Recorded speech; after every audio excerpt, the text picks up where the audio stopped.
What about the water resistance?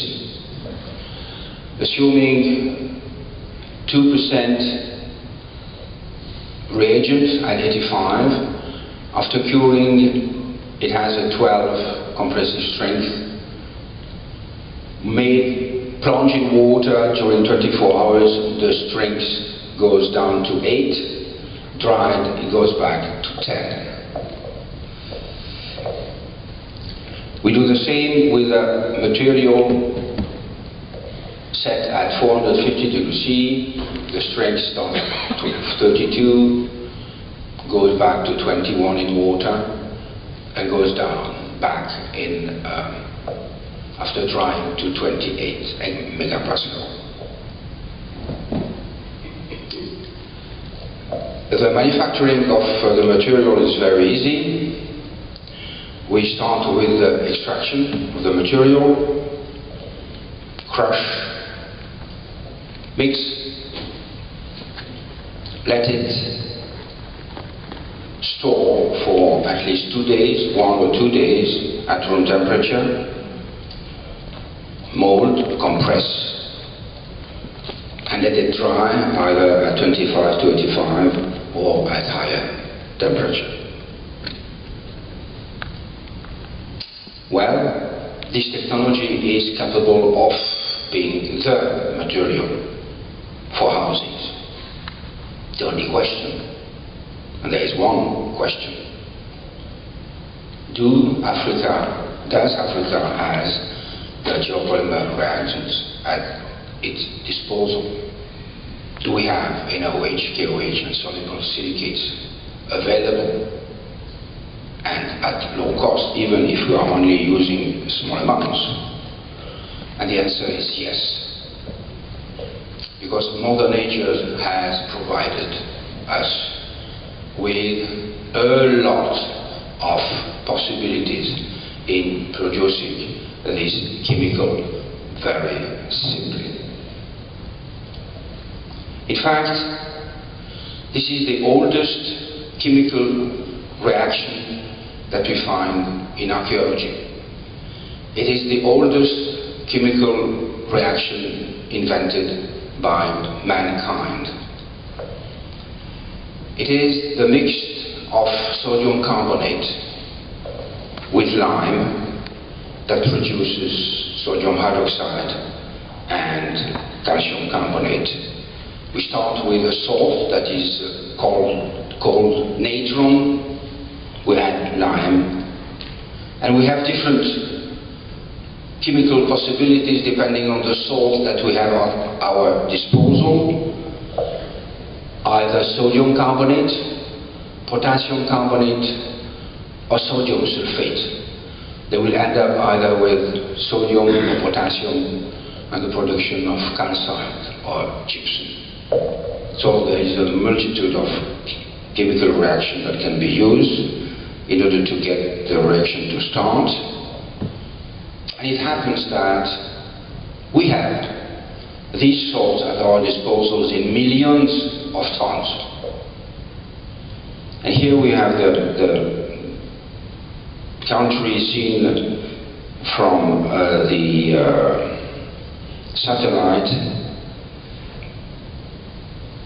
and we'll focus on a place that is called Lake Natron. Why it is called Lake Natron? Because it is full of sodium carbonate. This is a famous lake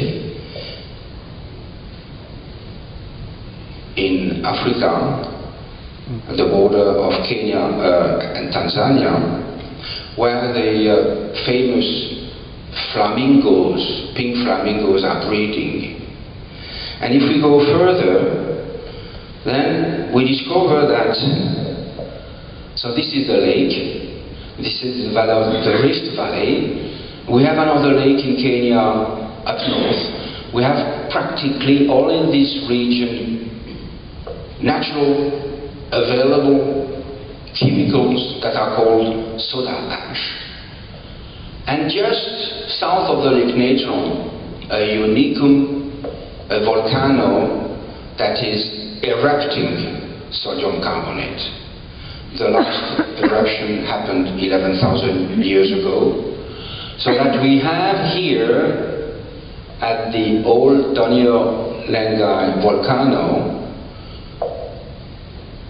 rocks, soils that are naturally impregnated of the chemicals we need to make the building material.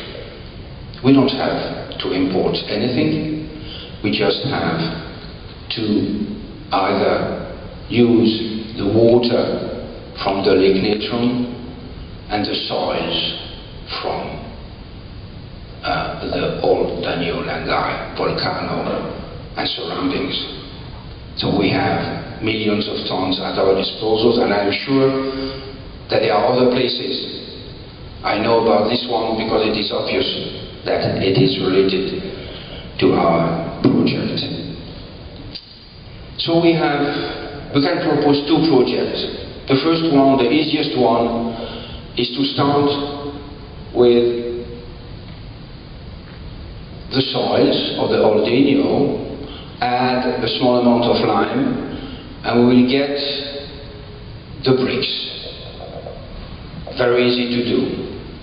So it is easy to demonstrate that it works. We have done it in the lab with other types of soils from Africa, from Senegal, from Madagascar, from Ivory Coast, and we will do it here with this one. Or we can have a more ambitious plan afterwards, a second stage.